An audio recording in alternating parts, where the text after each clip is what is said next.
Hello everyone. So today I'm going to discuss about TPO and to answer the questions that has been bothering me for quite some time regarding essie. So does essie contain TPO? TPO, the controversial TPO that is highly toxic for women's doing gels. Okay, so it's now being banned in Europe. Just to give you a clarification, like ban that you cannot use gel. No, it means the European said that any cosmetics or any nail polish or gels that contains TPO is not allowed to be used for human consumption. Mean if you want to continue selling your gels, you have to remove this certain ingredient.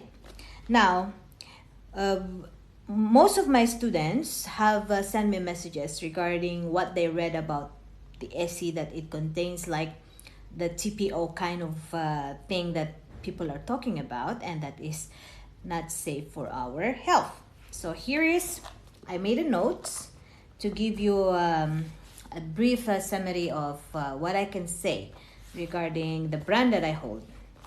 Okay, with essie, we don't have such TPO in our ingredient.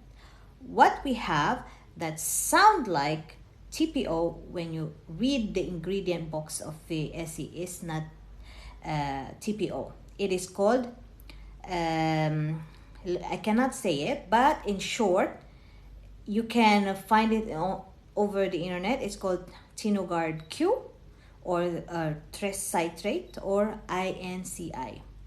So the tres tetra that you are reading is not the one that are being circulated, that is banned over the EU.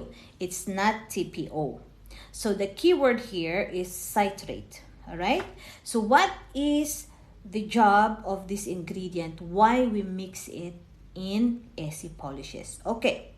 So the one that we have in essie, the job of this is it acts as a stabilizer. Okay, so it enhances stability and shelf life by acting as an antioxidant and UV light stabilizer. So it does protect product from free radicals and UV radiation, thereby extending their shelf life and maintaining their effectiveness. So the Tinogard that we mix in our ingredients is not harmful. Okay, it is only there to enhance stability of all essie products. It enhances stability, all right, and extend the shelf life of your essie polishes up to 24 months once you open the bottle. Now TPO, on the other hand, or what you call trimethyl benzoyl diphenyl phosphine oxide.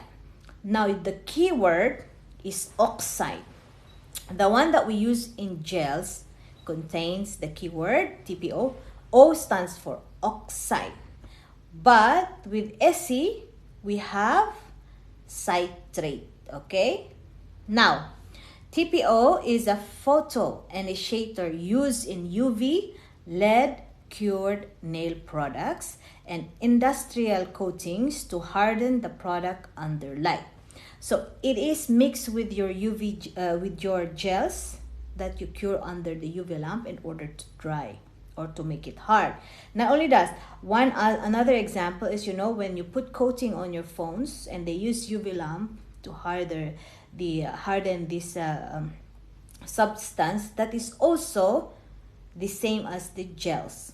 Okay, that reacts with the light. All right, the physiology behind this: as a photoinitiator, it absorbs UV or LED light, initiating a chemical chain reaction that causes monomers to link and form a solid polymer structure. And this is classified as CMR. C is carcinogenic, M mutagenic, or toxic to reproduction. So if you are exposed to this certain chemical, it can affect your ability to reproduce. So that's why EU banned this certain chemical in order to protect humanity. All right. So what does it mean when you say photoinitiator? It absorbs UV gel. So that's the reason why when you put your hand on the UV lamp, so when it reacts, sometimes you feel that the gel is like this, you know, like it is it will shrink, or what you call this one, it's like gripping on your nail bed. That is the use of the ingredient TPO.